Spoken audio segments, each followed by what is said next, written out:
চাই একজন নির্যাতিত আপনার টিচার প্রার্থী হিসাবে আপনি যদি অনুমতি দেন তাহলে আমি কিছু কথা বলতে পারি। মাননীয় হুজুর আদালত, আপনার এই চেয়ার অত্যন্ত পবিত্র চেয়ার। আল্লাহ তাআলার আরশে আজিমের পরেই আপনাদের এই চেয়ারের মধ্যে আমরা মুসলমান হিসাবে খানায়ে কাবাতে প্রতিদিন আল্লাহ তাআলা লক্ষ লক্ষ রহমত নাজিল করেন। এরপরেই যে রহমত নাজিল করেন সেই চেয়ারটা হলো আপনাদের এই চেয়ার। আপনি যতক্ষণ ন্যায় বিচার করবেন, ন্যায় বিচার প্রার্থীদের কথা শুনে ন্যায় বিচার করবেন, ততক্ষণ আল্লাহর রহমত লক্ষ রহমত আপনার চেয়ারের উপর নাজিল হবে। এই পবিত্র চেয়ারে আপনি বসেছেন। আমি একজন নির্যাতিত কারাবন্দী মানুষ, আজকে 29 মাস কারাগারে। 2021 সালের রমজান মাসে ঈদের দিন বিনা ওয়ারেন্টে আমাকে গ্রেফতার করা হয়। মাননীয় হুজুর আদালত, আজকে প্রায় 20 মাস মৃত্যুদণ্ডের যে কন্ডেম সেল আছে, ডেথ কন্ডেম সেল, 19 মাস আমাকে সেখানে রাখা হয়েছে। আমাকে আমার বাড়ি হচ্ছে সাতকানিয়া, মামলা দেওয়া হলো হাটহাজারীর এই মামলাতে আমাকে 8 দিন রিমান্ডে নিয়েছে। এরপরে সিআইডি আমাকে 2 দিন রিমান্ডে দিয়েছে, 8 দিন আমাকে রিমান্ড করেছে।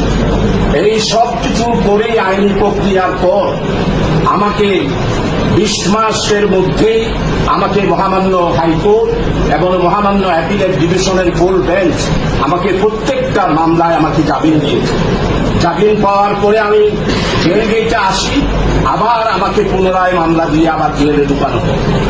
এরপরে মাননীয় আদালত সর্বশেষ আজকে 30 মাসের মধ্যে আমি যে 20 মাস কন্ডেম ছেড়ে থাকলাম, এটা সংবিধান কোনোদিন অ্যালাউ করে না। আমি দুইবারের পার্লামেন্ট মেম্বার, বাংলাদেশ হাউস কমিটির মধ্যে ইন্ডিয়ার লোকসভার হাউস কাউন্সিল, ব্রিটিশ কাউন্সিলের যে 1 নম্বর কমিটি থাকে, ঠিক সেই রকম একটা কমিটি বাংলাদেশ সংসদীয় কমিটি। সেই 1 নম্বর কমিটিতে আমি দীর্ঘ 5 বছর দায়িত্ব পালন করেছি।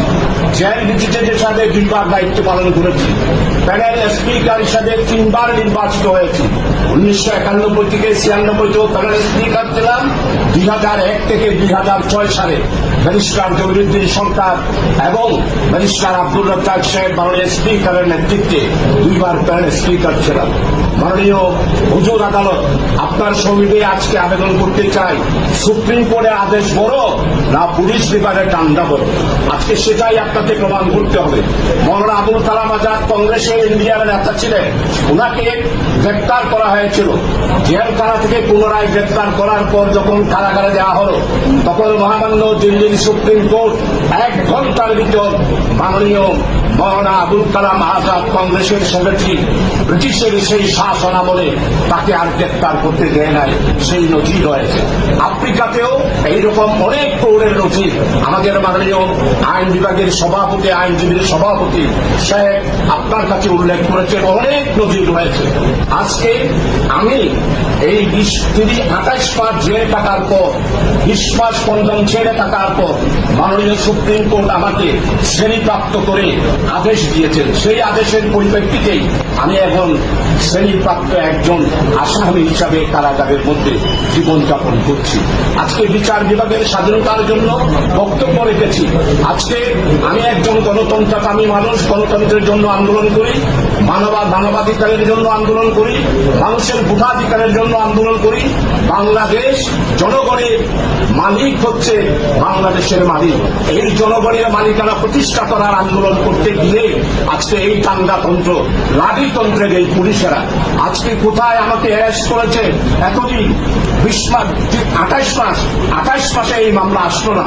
28 মাস পর আমি যখন মাননীয় সুপ্রিম কোর্ট আমাকে যে আদেশ দিয়েছে, সংবিধানের 31, 32, 33, 36 প্রত্যেকটা ফান্ডামেন্টাল রাইটস সংবিধান করে মাননীয় হুজুর আদালত আপনি দেখতে পারেন, সেখানে আমাদের অধিকার রয়েছে। তাই আপনার নিকট আবেদন, আপনি একটি দৃষ্টান্ত স্থাপন করবেন, দিল্লির হাইকোর্টের মধ্যে একটা দৃষ্টান্ত স্থাপন করবেন।